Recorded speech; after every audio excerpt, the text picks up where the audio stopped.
T V پر کتنے ایسے مناظر ہیں جو روزانہ دیکھے جاتے ہیں، حرام مناظر.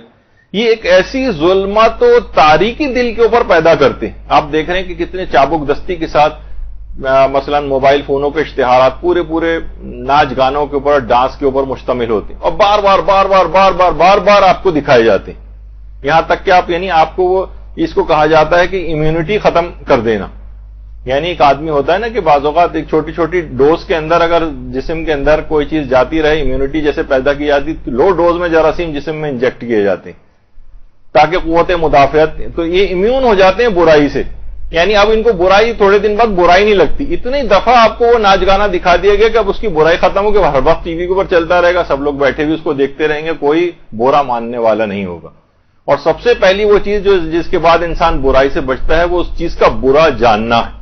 یعنی اگر آپ کسی چیز کو برا سمجھیں گے نہیں تو اس سے بچنے کی کوشش کیسے کریں گے؟ وہ اس چیز کو ختم کر دینا چاہتے ہیں. تو فرماتے ہیں اپنی آنکھ کو حرام سے بچانا، اپنے کانوں کو حرام سے بچانا، اپنے پیٹ کو حرام سے بچانا، اور خاص طور پر یہ جو آنکھوں کے اس انداز سے بے حجابانہ گناہ، فرماتے ہیں کہ اس کے بعد جب اگر انسان ان کا عادی ہو جائے، اس کے بعد نہ اس کا کسی عبادت کے اندر دل لگتا ہے، یعنی عبادات کا لطف غارت ہو جاتا ہے ان آنکھوں کے بے حجابانہ استعمال سے. نہ اس کے بعد اس کا علم دین میں دل لگتا ہے، بلکہ ان دونوں چیزوں سے اس کو وحشت ہوتی، اور اس کا دل لگتا رغبت اسی گناہ کی طرف ہوتی. یعنی آپ 3 گھنٹے فلم دکھا لیں لیکن اس کو آپ 30 منٹ کیا کوئی درس نہیں سنوا سکتے. یہ تلاوت قرآن 5 منٹ بعد سن کے اس کا دل اکتا جائے گا. یہ کوئی بھی واضح و نصیحت کی بات اب یہ کان اس کا سننا برداشت نہیں کرے گا اگر یہ حرام موسیقیوں کے عادی بن گئے کان. تو آپ دیکھیں بھی کہ باقاعدہ وحشت ہونے لگی ہے لوگوں کو. اگر آپ آبزرو کریں کہ مثلا کچھ رشتہ دار خواتین بیٹھی ہوں، آپ وہاں بیٹھ کے کچھ دینی باتیں شروع کر دیں، حدیثیں بیان کرنے لگیں، قرآنی آیتیں پڑھنے لگیں، پہلے خواتین ادھر ادھر دیکھیں گی، اس کے بعد اٹھ کے چلیں گی یا بات کو بدل دیں گی. آپ کوشش کر کے دیکھیے گا کہ بہت نامانوس ہو گئی ہیں یہ باتیں لوگوں کے لیے، بہت نامانوس، بلکہ وحشت ہوتی ہے. اگر کوئی یہ بات کرے تو کہتے ہیں بس بند کرو بھائی، تم کیا ہر وقت مولویوں والی بات تم نے کرنی شروع کر دی. تو یہ وحشت، ان کو وحشت ہوتی ہے احادیث کو سننے سے، وحشت ہوتی ہے قرآنی آیات سننے سے، وحشت ہوتی ہے واضح و نصیحت کی بات سننے سے. تو یہ سب چیزیں کیوں ہو رہی ہیں؟ کیونکہ یہ کان حرام کے عادی بن گئے ہیں، یہ آنکھیں حرام کی عادی ہو گئی ہیں، شکم حرام کے عادی ہو گئے. امام کیوں فرمایا تھا امام حسین علیہ السلام نے یزیدی فوج سے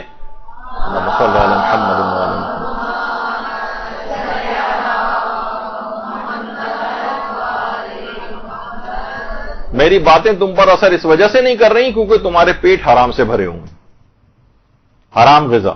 اس سے اپنے آپ کو بچانا ہے. خمس کے حوالے سے لوگوں کی بے اعتدالیاں ہیں، غذا کے اندر حرام شامل ہو جاتا ہے، حرام اسکیموں میں پیسہ لگایا ہوا ہے، وہاں سے غذا کے اندر حرام آ رہا ہے، اور کاروبار وغیرہ یا ملازمت کے جو مسائل ہوتے ہیں لوگوں نے اس کو حاصل نہیں کیا ہوتا اور اس لحاظ سے ایک حرام غذا اندر جا رہی ہوتی.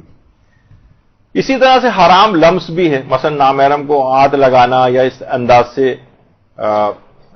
پہلے تو حرام غذائی کے حوالے سے آیت اللہ بہجت یہ بات فرماتے تھے کہ وائے ہوم پر اگر ہم کھانے پینے کی چیزوں میں حرام سے اجتناب نہ کریں، کیونکہ یہی غذائیں ہیں جو ہمارے علم و ایمان یا پھر کفر کا سرچشمہ قرار پاتی. یعنی انہی غذاؤں کو حلال غذا کھائیں گے تو علم اور ایمان میں اضافہ ہوگا، اور حرام غذا کھانے سے انسان کفر تک بھی پہنچ جاتا ہے، کفر تک. یعنی باقاعدہ میں کیسے سید زادے سے واقف ہوں کہ جس نے مذہب تبدیل کر کے عیسائی ہوا اور اس کے بعد وہ کسی چرچ کا پادری تک بن گیا، تو کفر کا بھی سرچشمہ بن جاتی چیزیں. تو حرام لمس کے اعتبار سے بھی بات ہے کہ ہمارے ایران اپنا لبنان کے جو مشہور مجاہد گزرے ہیں، امام موسیٰ صدر ان کو کہا جاتا تھا، اور لیبیا گئے تھے تو قذافی نے ان کو غائب کروا دیا تھا وہاں سے. اس کے بعد سے ان کا کچھ پتہ نہیں چلا. زیادہ امکان یہی ہے کہ ظاہر ہے کہ یا تو ان کو شہید کر دیا گیا یا اتنا ٹائم گزر چکا کہ انتقال کر گئے ہوں گے. تو جب یہ نکلتے تھے تو لوگ ان سے ملاقات کے لیے آتے تھے. ایک عورت ان کے پاس آئی اور اس نے ہاتھ مصافحے کے لیے ان کی طرف بڑھایا, تو موسیٰ صدر نے اپنا ہاتھ سینے پہ رکھ لیا اور اوائڈ کیا مصافحہ. تو اس عورت نے کہا کہ کیا بات ہے؟ یعنی کیا مجھ سے ہاتھ ملانے سے آپ کا ہاتھ نجس ہو جائے گا؟ تو آقا موسیٰ صدر نے فرمایا نہیں، میں اس وجہ سے ہاتھ نہیں ملا رہا ہوں تاکہ آپ کی طہارت برقرار رہے۔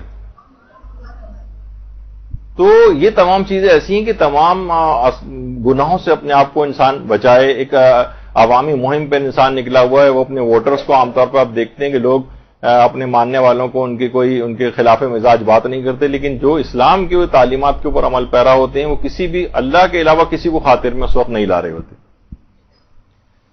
اچھا، اب طالب علم کے یہ تو 8 باتیں ہو گئی۔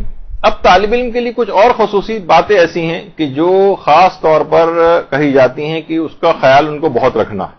برحمتك يا ارحم الراحمين وصلى الله على محمد وآله الطاهرين۔